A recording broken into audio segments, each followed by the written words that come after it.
생각할 때마다 하나님께 감사하라. 오늘은 추수감사주일입니다. 추수감사주일의 성경적 근거는 수장절입니다. 거둘 숫자, 저장할 장자, 즉 1년의 추수를 마치고 곡식을 저장합니다. 곡식을 저장할 수 있게 해주셔서 감사합니다 라며 지키는 절기입니다. 수장절을 다른 말로 장막절 혹은 초막절이라고도 합니다. 장막절 혹은 초막절도 역시 곡식을 수확하면서 감사하면서 지키는 절기입니다. 그런데 단순히 한 가정, 한 식구가 곡식을 수확하면서 감사하는 것으로 끝내는 것이 아닙니다. 초막절은 곡식을 거둘 때에 민족적으로 감사하는 절기입니다. 이스라엘 백성들이 광야를 지나면서 성막을 칩니다. 성막을 칠 때 첫째, 그들이 풍성한 결실을 주신 하나님께 감사했습니다. 그리고 둘째, 그들이 광야를 지날 때 하나님이 인도하셔서 성막을 칠 수 있었습니다 라고 감사했습니다. 그들은 예물을 드림으로 감사를 표했습니다. 수장절에 하나님께 나아올 때는 빈손으로 나오지 않았습니다. 힘 닿는 대로 예물을 드렸습니다. 이렇게 초막절을 지키는 이유가 있습니다. 그것은 하나님에 대한 감사가 그 해에만 끝나지 않게 하기 위함입니다. 광야 40년간 함께 하셨던 하나님을 그들이 자손 대대로 기억하게 하기 위함입니다. 이 수장절, 초막절, 장막절이 오늘날의 추수감사절과 연결됩니다. 추수감사절의 근대사적 유래는 영국 청교도로부터 비롯됩니다. 청교도들이 영국 국교회의 신앙적 핍박을 피해서 신대륙으로 이주합니다. 1620년 청교도 102명이 유명한 메이플라워를 타고 117일 동안 대서양을 건넙니다. 그해 겨울이 지독하게 춥고 전염병이 퍼져서 그해 겨울에 44명이 죽습니다. 그런데도 그들은 열심히 인디언들이 사는 땅에 살아갔습니다. 인디언들이 주는 씨를 뿌려서 농사를 지었습니다. 추수 때가 되어 많은 열매를 거두게 되었습니다. 모두 모여서 하나님께 감사의 예배를 드렸습니다. 그들은 인디언까지 다 불렀습니다. 이 감사의 예배는 대를 이어서 자자손손 감사절로 지키게 되었습니다. 그것이 조지 워싱턴과 링컨 대통령에 의해 국경일이 되었습니다. 그리고 그것이 오늘날까지 가장 큰 절기로 지켜지고 있습니다. 우리나라에서는 1904년부터 추수감사절을 지켜오고 있습니다. 이 추수감사절은 토착적으로 추석과 맥을 같이 하고 있습니다. 똑같이 한 해 농사 결과에 감사하는 것들입니다. 그리고 똑같이 흩어진 가족들이 한자리에 모여 즐기고 우애와 단합을 다집니다. 우리가 외국인에게 추석을 표현할 때 자주 Korean Thanksgiving Day라고 합니다. 그래서 실제 추석을 전후해서 추수감사절을 지키는 교회도 있습니다. 안타깝게도 추석에는 아직 우상숭배의 의미가 잔존해 있습니다. 반대로 추수감사절에는 하나님 신앙이 있습니다. 우리 신앙인들은 우상의 의미를 점점 제거해 나가야 하며 추석을 추수감사의 명절로 만들어야 합니다. 지금 우리나라를 위태롭게 한 원흉이 무엇입니까? 여러 사람들이 책임을 져야 하지만 그 뿌리는 미신신봉입니다. 미신신봉이 많은 경우에 구석구석에서 국가를 무너뜨렸습니다. 한편 추수감사 절기와 비슷한 시기에 서양에도 조상숭배 못지않은 악한 미신이 있습니다. 바로 할로윈 혹은 헬로윈 데이라고 하는 것이죠. 파티를 하는 겁니다. 할로윈 파티. 서양에서 매년 10월 31일 유령을 본뜬 복장을 입고 벌이는 축제입니다. 그 나쁜 풍습이 강력하게 한국에 상륙했습니다. 아동용 할로윈 복장은 100만 원을 호가하는 경우도 많다고 합니다. 이 미신 열풍이 한국 청소년들과 청년들의 영혼을 암암리에 망가뜨리고 있습니다. 또 만화나 게임 가운데 괴물이나 몬스터 캐릭터가 착한 캐릭터를 마구 때리는 것이 유행입니다. 부모들만 모르고 있습니다. 선과 악을 모호하게 만드는 망국적인 영입니다. 기독교인들은 이런 모든 이런저런 모양의 미신 풍습을 단속하는 강력한 힘을 가져야 합니다. 지난주에 축복의 씨앗이 되는 감사에 관한 말씀을 드렸습니다. 오늘은 사도 바울의 감사의 태도를 함께 보기를 원합니다. 본문은 바울이 감옥에서 빌립보 교인들을 향하여 말하고 있는 것입니다. 내가 너희를 생각할 때마다 나의 하나님께 감사한다. 자기는 생명의 위협을 받고 있는 감옥 안에 있습니다. 그러나 감옥 밖에 있는 빌립보 교인들과 사도 바울이 하나이기 때문에 바울은 감사하고 있습니다. 빌립보 교인들과 전에 나눴던 교제를 생각하며 감사하고 있습니다. 그러면서 바울은 말합니다. 간구할 때마다 너희 무리를 위하여 기쁨으로 항상 간구한다. 즉 나는 당신들을 위해 기도하는 것이 너무 기쁘다라는 것입니다. 비록 나는 감옥에서 고통당하지만 첫째, 사랑하는 당신들을 위해 기도하는 것이 기쁘다는 것입니다. 둘째, 나는 기뻐할 수 없는 곳에 있지만 하나님의 뜻대로 나는 항상 기뻐한다는 것입니다. 그 기쁨 가지고 당신들을 생각할 때마다 기쁘고 기도할 때마다 기쁘다는 것입니다. 그러면서 추가적인 이유를 계속 드러내고 있습니다. 첫날부터 이제까지 복음에서 너희가 교제함을 인함이라. 빌립보 교인들이 기도하고 헌금하고 복음을 전파했습니다. 그것이 그들이 스스로 교제한 힘을 통해 이루어진 것입니다. 바울은 그 교제를 기억하면서 기뻐한다는 것입니다. 동시에 바울은 기억하고 있습니다. 빌립보 교인들이 바울을 도우면서 바울과 교제했던 일입니다. 그래서 바울과 그들이 교제했던 것을 떠올리면서 기뻐하고 있습니다. 바울이 빌립보에 도착했을 때 루디아가 바울을 위해 자기 집을 개방했습니다. 간수는 그를 친절하게 대접했습니다. 2차 전도 여행 때는 에바브로디도를 통해 헌금을 보내오기도 했습니다. 본문에서 바울은 말합니다. 너희 속에 착한 일을 시작하신 이가 그리스도 예수의 날까지 이루실 줄을 우리가 확신하노라. 여기서 우리라 하면 바울과 디모데를 말합니다. 빌립보 교인들 속에 착한 일이 있었는데 하나님이 하신 것이다 라는 것입니다. 즉 착한 일, 즉 선한 선교의 일은 예수 재림 때까지 하나님이 이루실 것이다 라는 것입니다. 이 모든 선교적 일을 생각할 때마다 기뻐서 하나님께 감사한다는 것입니다. 여러분, 대부분의 사람들은 하나님의 선한 뜻이 이루어져도 자기 뜻이 이루어지지 않으면 감사하지 않습니다. 안타까운 인간의 악한 본성 중에 하나지요. 하나님의 착한 뜻이 이루어져도, 귀한 뜻이 이루어져도 나 자신이 불행하다고 느끼면 감사하지 않습니다. 국가가 전쟁에서 이겨도 내 가족이 불행해졌다고 느끼면 감사하지 않습니다. 하나님 나라가 넓어지고 교회가 부흥했는데도 내 돈이 없어지면 감사하지 않습니다. 수많은 사람이 행복해지고 건강해져도 내가 병들면 감사하지 않습니다. 그러나 사도 바울은 다릅니다. 사도 바울의 위대한 점이 무엇입니까? 자신이 아프고 불행해져도 가족과 교인들이 잘 되면 기뻐하고 감사했다는 것입니다.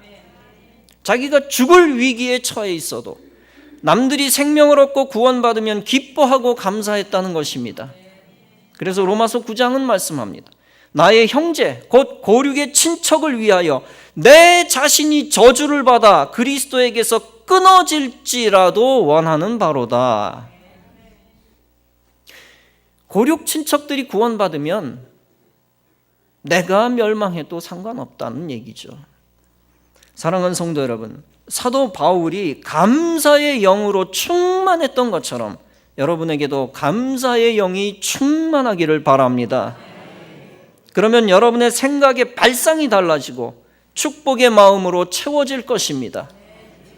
최고의 불행조차 최고의 축복의 씨앗이다라고 여기는 감사의 영이 필요합니다. 그 감사의 영이 충만할 때 하나님이 실제 최고의 불행도 최고의 축복으로 바꾸십니다. 바로 요셉은 하나님이 최고의 불행을 최고의 축복으로 바꾸신 축복을 경험했습니다. 그는 하나님을 원망하지 않고 끝까지 하나님에 대한 신실함을 지켰습니다. 그래서 하나님의 영이 그에게 항상 함께 하였습니다. 어렸을 때도 함께 하셨고 억울하게 형들로부터 살해당할 뻔할 때도 함께 하셨습니다. 그리고 형들이 그를 애굽에 팔아버려 노예로 팔려갔을 때도 하나님이 함께 하셨습니다. 요셉은 보디발의 집에서 성폭행의 누명을 쓰고 무고죄로 감옥에 갇혔습니다. 그것은 인생 가운데 가장 불행한 사건 중 하나입니다. 그러나 하나님은 감옥에서도 요셉과 함께 하셨습니다. 결국 그는 바로에게 발탁되고 요셉과 함께 하신 하나님이 요셉 때문에 요셉을 위해 바로와 함께 하셨습니다. 그래서 바로를 도우셨습니다. 하나님의 도움을 받아 국가를 살린 바로는 요셉을 총리로 삼았습니다. 요셉이 무고죄로 감옥에 들어갔던 것, 그것이 그에게 축복의 씨앗이었습니다. 최고의 환난이 놀라운 전화위복의 축복이 된 것입니다. 이것은 애당초 요셉에게 감사의 영이 충만했기 때문입니다. 여러분, 발상의 전환이 중요합니다. 인생 최대의 위기도 결코 저주가 아니라 축복이 될 수 있다는 생각으로 바꾸는 것입니다. 남들이 다 절망하는 일이라고 해서 똑같이 절망하여 폐인이 돼서는 안 됩니다. 서울대학교 고시생들 목회를 했던 윤희화 목사님이 계십니다. 그분은 고시생들의 비극을 많이 알고 있습니다. 사법시험에서 떨어져 낙심하여 옥상에서 떨어져 죽은 학생 이야기도 해주었습니다. 고등학교에서는 전교 1등 이상, 그냥 전교 1등이 아니라 전교 1등 이상 되는 사람들만 모여있는 수재였던 서울대 법과생 출신들 가운데 일어난 일들입니다. 작년에는 서울법대 출신이 자기는 흙수저라며 비관하여 죽어버린 일을 우리가 신문을 통해서 보았습니다. 그들과 같은 이들이 오직 고시에 온 인생을 걸었습니다. 그렇기 때문에 낙방하면 더 이상 소망을 찾을 수 없다고 여깁니다. 2번, 3번 낙방하면 차라리 죽는 길밖에 없다고 여길 수도 있습니다. 그러나 7번 사법시험에 낙방하고도 소망을 찾은 이가 있습니다. 어떻게 그가 분노와 절망 속에서 멸망하지 않고 살아날 수 있었을까요? 주식회사 레인보우 대표 우승우, 그는 45세인데 우승우라는 사람이 있습니다. 그는 과거 서울 신림동에서 사법시험을 준비하는 고시생이었습니다. 하지만 그는 무려 7번이나 사법시험에서 고배를 마신 바 있었습니다. 그 후 그는 깊은 고민에 빠졌습니다. 그는 말합니다. 당시 나이는 30대 후반이었고 때문에 취업을 하려 해도 쉽지 않은 상황이었습니다. 울며 겨자 먹기식으로 창업에 나서야 했습니다. 그러나 별다른 노하우가 없어 더욱 절망스러웠습니다. 그때 문득 떠오른 아이템이 독서실이었습니다. 오랜 기간 독서실에서 사법시험을 준비하면서 자연스럽게 느낀 것이 있었습니다. 이런 점을 개선하면 공부가 더 잘 될 것 같다는 독서실 운영에 대한 노하우였습니다. 확신이 선 우 대표는 곧바로 신림동을 나와 창업의 길로 들어섰습니다. 그는 지난 2010년 국내 최초로 출시한 것이 있습니다. 그것은 전좌석 1인실로 구성된 독서실 브랜드 크라스 독서실입니다. 그리고 프랜차이즈 가맹 사업에 착수했습니다. 어두침침한 독서실 분위기도 밝고 화사하게 바꿨습니다. 국내 프리미엄 독서실 효시격인 크라스 독서실은 현재까지 전국의 20여 곳에서 운영 중입니다. 우 대표는 가맹 사업을 운영하던 중 한 가지 사회적인 변화를 발견했습니다. 그러면서 다음과 같이 말합니다. 최근 몇 년 새 노트북과 책을 들고 카페를 찾는 이들이 부쩍 늘었다. 혼자가 아닌 단체로 이야기를 나누며 공부하는 경우도 있었다. 과거 혼자 조용히 하던 공부 방식에 변화가 온 것이다. 카페에서 아이템을 얻은 그는 지난해 크라스 플러스 독서실을 추가로 출시했습니다. 거기에는 종전 싱글룸 1인실뿐 아니라 공부 방식에 따른 다양한 공간을 마련했습니다. 그것은 스터디룸 6인실, 큐브존, 리프레시존, 푸드존 등입니다. 독서실 안에 숍, 인숍 형태로 커피와 음료를 제공하는 스터디 카페도 운영했습니다. 우 대표의 전략은 통했습니다. 크라스 플러스 독서실은 지난달 강남 역점을 개설했습니다.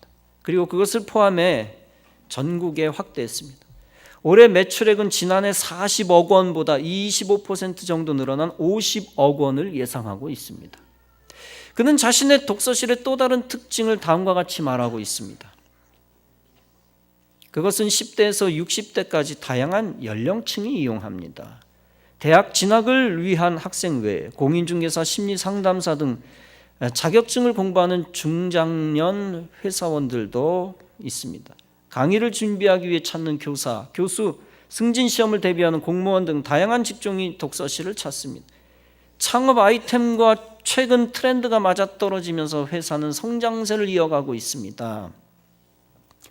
우 대표는 내수를 넘어 중장기적으로 해외 시장까지 넘보고 있습니다. 크라스 플러스 독서실은 우선 국내에 200곳까지 확장하는 게 단기적인 목표입니다. 이후 내수 시장에서 성공을 발판 삼아 중국과 동남아 등 해외 시장에도 진출할 계획입니다. 설교자가 그의 기업에 대해 많은 부분을 하래 소개하는 이유가 있습니다. 그것은 죽음의 조건도 충분히 축복의 조건으로 바뀔 수 있다는 사실 때문입니다. 즉 반드시 죽을 수밖에 없는 조건도 뒤집어지면 감사의 조건으로 바뀐다는 사실입니다. 여러분, 낙방이라는 고통은 죽음의 고통에 가깝습니다. 한 번 고시에서 떨어진 거 거의 초죽음의 경험이겠죠. 2번, 3번, 그것도 모자라 7번 낙방?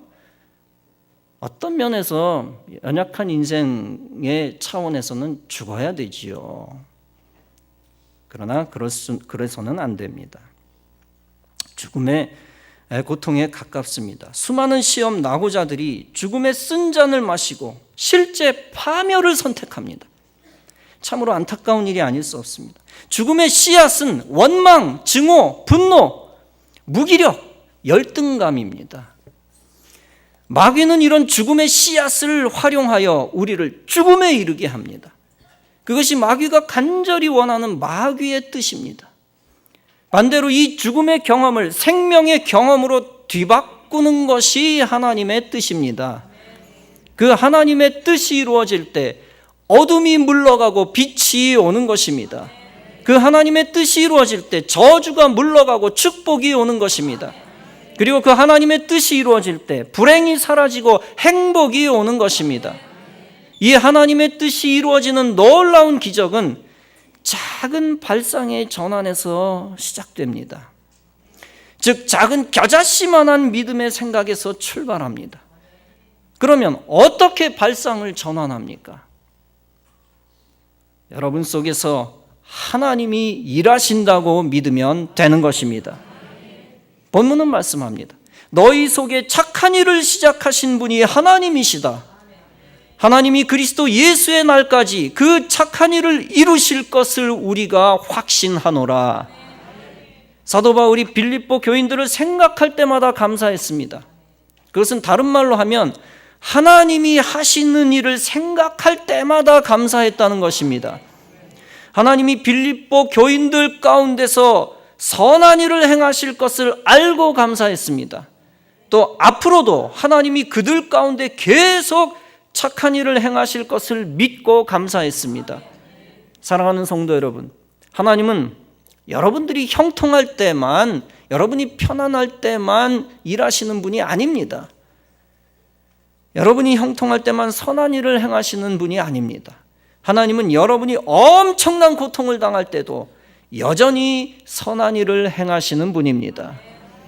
그 사실을 믿고 믿음으로 고통을 주께 맡기고 극복하면 하나님이 선한 일을 이루십니다. 하나님이 영광을 받으시는 일이기 때문에 선한 일입니다. 하나님이 성도를 앞으로 승리케 하실 일이기 때문에 선한 일입니다.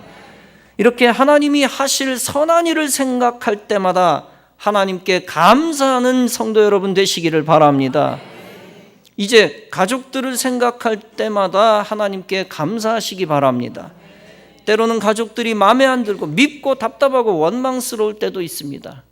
세상에 답답하지 않은 남편이 어디 있습니까? 세상에 답답하지 않은 부인이 어디 있습니까? 다 답답하죠. 원망할 때가 있습니다. 그러나 가족들 속에서 착한 일을 계획하시고 실행하시는 하나님을 믿고 감사하시기 바랍니다. 때로는 상사와 동료, 부하들이 나에게 도움이 안 된다고 불만을 털어놓을 때가 있습니다. 그러나 그들 속에서 역시 하나님은 일하십니다. 그 선을 행하시는 하나님의 섭리를 믿고 그들을 생각할 때마다 감사해 보시기 바랍니다. 때로는 이웃과 성도들을 보면 화가 솟구칠 때도 있을지도 모릅니다. 그러나 하나님은 여전히 그들 속에서 선한 일을 행하시는 분입니다. 결국에는 그들 모두 여러분들에게 도움이 되도록 하나님이 조정하시는 것입니다. 다 어레인지 해주시는 것이죠. 그 하나님의 능력을 믿고 그들을 생각할 때마다 감사하시기 바랍니다. 더 이상 원망할 필요도 없고 포기할 필요도 없습니다. 나에게 해를 준 절망의 사건 속에 여전히 축복의 꽃씨가 숨어 있습니다. 그 축복의 꽃씨를 발견하고 키우고 축복의 열매를 만들어야 합니다. 그러기 위해서는 절망의 사건 속에서 교훈이 있다, 절망의 사건 속에서 교훈이 있다고 믿고 그 교훈을 발견하면 됩니다. 인생의 황무지 가운데서 하나님이 진리의 씨를 뿌려놓으신 사건을 믿으면 됩니다. 그것이 믿음의 눈을 뜨는 것이요, 감사의 생각과 마음이 열리는 것입니다. 사랑하는 성도 여러분, 하나님은 하나님께 감사하는 자에게 전화위복의 은혜를 주십니다. 하나님은 원망하는 인생에게 쓴 뿌리를 던져주십니다. 쓴 열매를, 원망하는 인생에게는 그저 쓴 열매를 던져주실 수밖에 없습니다. 반대로 하나님은 감사하는 인생에게 축복의 열매를 준비하시고 던져주십니다. 그러므로 여러분들이 원망을 속히 끝내고, 원망 안 할 수는 없죠. 그러나 믿음의 사람들의 강점이 무엇입니까? 원망을 속히 끝내고 감사하는 말로 바꿀 때 하나님이 열매를 바꾸어 주시는 것입니다. 쓴 열매를 순식간에 제거해 주시고 선한 열매, 승리의 열매로 바꿔 주십니다. 더 나아가 기쁨의 열매, 행복의 열매를 더해 주십니다. 그러므로 여러분들은 하나님을 생각할 때마다 감사하시기 바랍니다. 지난주에도 말씀드렸다시피 지금까지 생명 주신 것에 대해 감사해 보시기 바랍니다. 특별히 금년에도 목숨 거두어 가시지 않고 생명 주신 것에 대해 감사하시기 바랍니다. 하나님이 우리의 생명을 거두어 가시기 전까지는 하나님께 감사해야 합니다. 아직 내가 필요해서 쓰시기 위해 하나님이 우리를 살려두셨기 때문입니다. 여러분들이 사명이 다하기까지 여러분들은 죽지 않을 것입니다. 그러므로 마태복음 10장에서 예수님은 말씀합니다. 아버지께서 허락하지 아니하시면 참새 한 마리라도 땅에 떨어지지 아니하리라.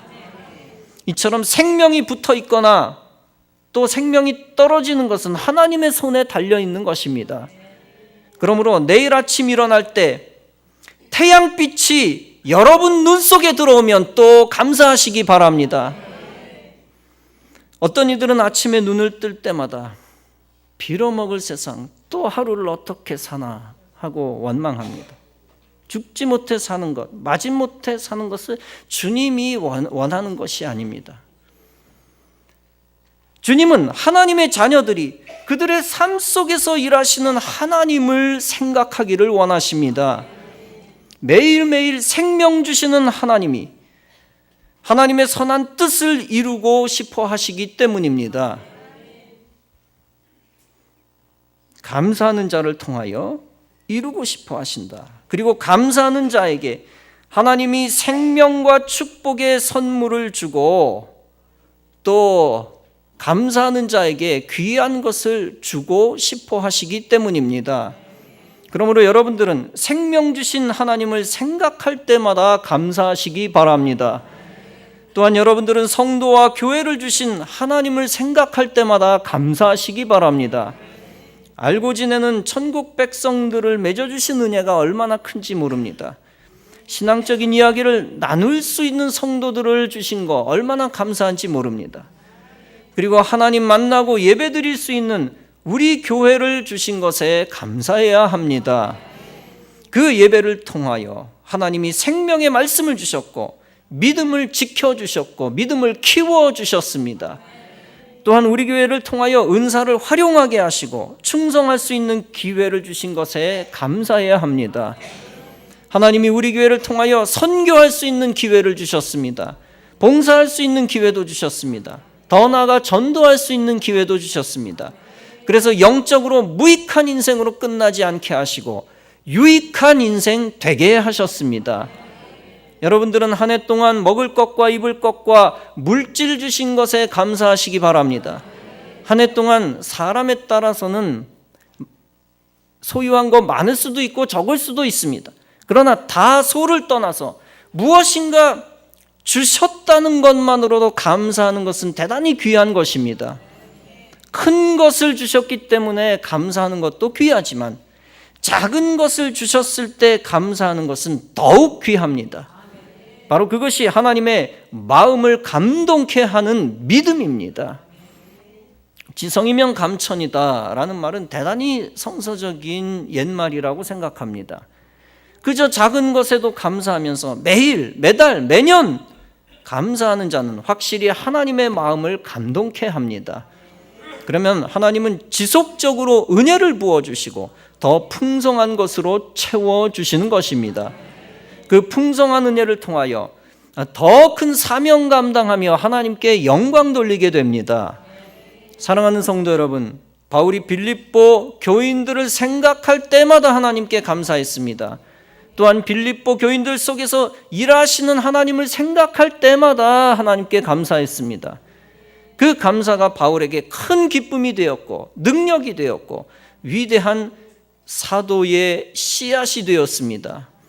이처럼 여러분들도 가족과 성도와 이웃을 생각할 때마다 하나님께 감사하시기 바랍니다. 그리고 그들 속에서 일하시는 하나님을 생각하면서 하나님께 감사할 것입니다.